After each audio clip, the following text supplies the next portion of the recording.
सोलापूर एक साधारणचं गाव होतं, जिथे स्वप्न नेहमी शेतीच्या मीडवरतीच दम तोडायची. त्याच गावामध्ये एक अर्जुन राहायचा. तो जवान, मेहनती. तो आपल्या म्हाताऱ्या आई आरतीसोबत एक छोट्याशा झोपडीत राहायचा. गावाच्या चौकामध्ये लावलेल्या एक वडापावच्या ठेल्याने त्याचा गुजारा चालायचा. ठेला छोटा होता, पण अर्जुनच्या डोळ्यामध्ये स्वप्न खूप मोठे होते. एक संध्याकाळी अर्जुन ठेला संपवून आपल्या घरी परत येतो. त्याच्या चेहऱ्यावरती वेगळी चमक होती. आई, एक खूप चांगली गोष्ट आहे आणि बातमी पण, जी ऐकून तू खूप खुश होशील. तर मग मला लवकरच सांग. खूप दिवसापासून एक चांगली गोष्ट नाही ऐकली आहे. मी तर तरसली आहे. आई, मला शहरातल्या श्रीराम कॉलेज आणि आर्किटेक्चरमध्ये ॲडमिशन मिळालंय. मी बिल्डिंग डिझाईनचा फॉर्म भरला होता आणि मी सिलेक्ट झालोय. हे ऐकून आरतीचे डोळे भरून जातात. काश तुझे वडील आज जिवंत असते तर ते किती खुश असते. अर्जुनच्या डोळ्यामध्येही अश्रू येतात. जेव्हा तू घर बनायला शिकणार ना बाळा, तर असं घर बनव जे लोकांचे जीवनही बदलून टाकेल. हो आई, मी खूपच चांगलं घर बनवेल. अचानक अर्जुनच्या चेहऱ्यावर खुशी गायब होऊन जाते. काय झालं बाळा? तू अचानक उदास का झालास? आई, मला सिलेक्ट झाल्याचं सुख तर आहे, पण कॉलेजच्या फीजचं सुद्धा सोबतच टेन्शन आहे. अरे, ह्याची चिंता तू का करतोस? तुझी आई अजून जिवंत आहे. तू फीजची अजिबात काळजी नको करू. दुसऱ्या सकाळी आरती गावच्या जमीनदारच्या घरी जाते. अरे आलती, आज माझ्या हवेलीमध्ये सगळं ठीक तर आहे? माझा मुलगा शिक्षण करायला बघतोय. तुम्हाला माहिती आहे, तो कागदावरती खूप चांगले चांगले नक्षे बनवतो. मला त्याच्या शिक्षणासाठी तुमच्याकडून काही कर्ज हवंय. तुझा मुलगा जो वडापाव विकतो तो काय घर बनवणार? हे ऐकताच आरतीचं हास्य एकदम थांबलं होतं. मूर्ख बाई, तुझा मुलगा आयुष्यभर वडापावच विकणार. बिल्डिंग बनवणं त्याच्या बसची गोष्ट नाहीये. चल आता निघून जा इथून. वाटलं तर माझ्या घराची कागद गिरवी ठेवा. त्याच्या बदल्यात मला काही कर्ज द्या, जेणेकरून मी माझ्या मुलाची कॉलेजची फी भरेन. जमीनदारचा चेहरा एकदम सक्त होऊन जातो. राहू दे, तुझं घर सुद्धा तुझ्या हातून चाललं जाईल. माझा मुलगा शहरात शिकत आहे. काही वर्षांनंतर जेव्हा तो नामी बिल्डर बनून येईल, तेव्हा मी या गावामध्ये मोठं हॉटेल बनवेल आणि त्याच हॉटेलमध्ये तुझा मुलगा वडापाव विकेल. जमीनदार जोरजोरात हसायला लागला. आरती अपमानजनक होऊन घराच्या बाहेर निघते. ती पहिल्यांदा आणि सर्व गोष्ट अर्जुनला सांगते. जमीनदारने कर्ज नाही दिला तर मला दुःख नाही, पण त्यांनी जे अपमान माझा केला, मी त्याला कधीच नाही विसरू शकणार. अर्जुनच्या डोळ्यामध्ये अश्रू होते, पण त्याची हिंमत नाही हारली. आई, तू चिंता नको करू. त्या जमीनदाराला मी चुकीचं ठरवूनच राहील.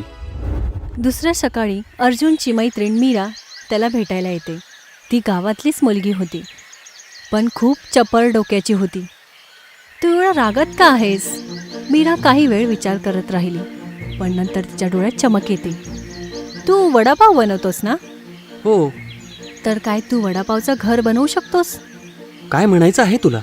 म्हणजे हेच, असं काहीतरी बनव की ज्याने कॉलेज तुला स्वतः बोलवेल आणि नोकरी तुझ्या मागे मागे येईल. अर्जुन चूप होऊन जातो. तो रात्रभर त्या दिवशी झोपू नाही शकला. त्याच्या मनामध्ये पहिल्यांदा एक अनोखं स्वप्न आकार घेत होतं. अर्जुन दिवस रात्र काहीतरी नवीन करण्याच्या विचारात गुंतलेला होता. एक दिवस त्याने आपला वडापावचा ठेला घेऊन गावाच्या थोडं बाहेर एक जुन्या वृक्षाच्या खाली जाऊन बसला. त्याचं मन भारी होतं आणि डोळ्यामध्ये चिंता साफ दिसत होती. हे देवा, आता मी काय करू? जर कॉलेजची फीस नाही जमा झाली तर मी पुढचा अभ्यास कसा करू शकेल? माझं स्वप्न अधुरं राहील आणि सगळ्यांना परत चेष्टा करायचा मौका मिळून जाईल. तेवढ्यातच तिथे एक भिकारी येतो. मला खूप भूक लागलीये बाळा, काही खायला देतोस का? माझ्याकडे पैसेच नाहीयेत. अर्जुनने काही न विचार करता थैल्यातून वडापाव काढून त्याला दिला. भिकारी वडापाव खायला लागला आणि त्याचा चेहरा खिलून जातो. तू तर वडापाव खूपच छान बनवतोस आणि तरुण सुद्धा आहेस. मग तुझी कमाई तर खूपच चांगली होत असेल, तरी सुद्धा एवढा उदास का आहेस? अर्जुनचे डोळे भरून जातात. त्याने इशाऱ्यामध्ये आपली सर्व गोष्ट सांगितली. काय तू कधी वडापावच्या गावात गेलायस? वडापावचं गाव? हे कसं शक्य आहे? तुम्ही काय बोलत आहात मला काही समजत नाहीये. भिकारीच्या डोळ्यामध्ये अचानक चमक येते. ऐक, मी काही साधारण भिकारी नाहीये. मी फक्त भिकारीच्या भेसमध्ये राहतो. तुझ्या डोळ्यातल्या खरेपणाने मला खूप प्रभावित केलंय. तू खऱ्या मनाने मला वडापाव खाऊ घातला. त्यामुळेच मी तुला काही असं दाखवायची इच्छा ठेवतो ज्याला बघून तुला एकदम धक्का बसेल. या द्वाराच्या आतमध्ये चालला जा बाळा. एवढं बोलूनच भिकारीच्या डोळ्यातनं रंगबिरंगी किरणे बाहेर येतात. बघताच बघता रिक्षाचे तण्यामध्ये एक छोटासा चमकता दरवाजा बनतो. तुम्ही शेवटी आहेत तरी कोण? काही वेळानंतर तुला स्वतःच कळून जाईल. भिकारीने अर्जुनचा हात पकडला आणि त्याला त्या दरवाजाच्या आतमध्ये घेऊन गेला.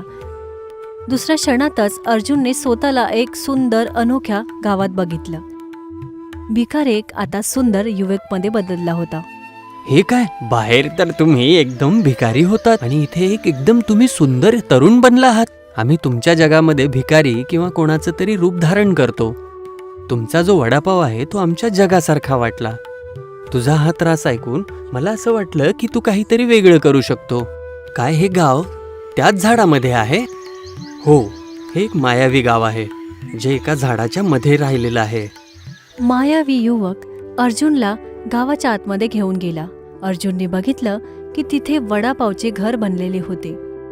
भिंत सुंदर वडापावच्या सारखे गोल होती आणि छप्पर अशी वाटत होती की जसं वरून मऊ शेक पाव ठेवले असतील. दरवाजे वडापावच्या आकाराचे होते आणि खिडकी चटणी वडाच्या आकाराची होती. रस्तेही वडापावच्या परतांसारखी घुमावदार होती. मला तर विश्वासच नाही बसत आहे. आता मी तुला इथे वडापावचं घर बनवायची कला शिकवतो. मायावी युवकनी अर्जुनला शिकवायला चालू केलं की कसं वडापावच्या आकाराने संरक्षणाने मजबूत घर बनवू जाऊ शकतात. जसं गोल पावसारखी भिंत गरमी आणि थंडाशी वाचवू शकतात, तशी वडासारखी मजबूत परते घराला टिकाऊ बनवू शकतात. काही दिवसातच अर्जुन या कलामध्ये निपुण झाला. तुमचा खूप खूप धन्यवाद. आता मला विश्वास आहे की मी वडापावचं घर बनवूच शकतो. मायावी युवक हसतच बोलला. आता तुझ्या जाण्याची वेळ झाली आहे, पण लक्षात ठेव, या गावाचं रहस्य कोणालाच पत्ता नाही लागला पाहिजे. त्याने अर्जुनचा हात पकडला. रंगबिरंगी किरणे परत चमकलीत आणि दुसऱ्या क्षणातच वृक्षाच्या बाहेर होते. मायावी युवक परत भिकारीमध्ये बदलून गेला. तो हसला आणि काही न बोलता तिथून निघून गेला. अर्जुन त्याच वृक्षाच्या खाली उभा राहिला, पण आता त्याच्या डोळ्यामध्ये निराशा नाही तर एक नवीन उमेद होती. दुसऱ्या सकाळी तो आपल्या घराच्या समोर काही वेगळं बनवायची तयारी करत होता. तेवढ्यातच मीरा तिथे येते आणि हैराणीने अर्जुनला बघायला लागली. अर्जुन, तू काय करतोयस? बस तू आता बघत राहा. अर्जुन बघताच बघता वडापावचं घर बनवायला गुंतून गेला. थोड्या वेळातच तिथे एक अनोखा घर उभं राहिलं. घर पूर्ण वडापावसारखं होतं. गोल ढाचा आणि वरून पूर्ण सुनहरा कलर आणि मध्ये आलूसारखी उभरलेली संरचना. घर अशा प्रकारे डिझाईन केलं होतं की पावसाचं पाणी घसरून किनाऱ्यावरनं बाहेर येईल.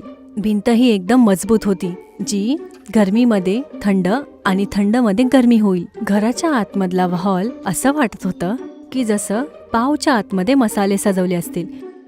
गोलाकार खोली होत्या. प्राकृतिक रोशनीही भरपूर होती आणि हवेचा प्रवाह असा होता की जसं पंख्याची गरजच नसेल. मीरा हे सर्व बघून एकदम चकित होते. अर्जुन, मी तर तुला हे असंच सांगितलं होतं. तुम्ही तर खरंच वडापावचं घर बनवून तयार केलं आहेस. शेवटी तू हे शिकला कुठे? हे एक रहस्य आहे जे मी कोणालाच नाही सांगू शकत. ठीक आहे, मी कधीही तुला या रहस्याबद्दल नाही विचारणार.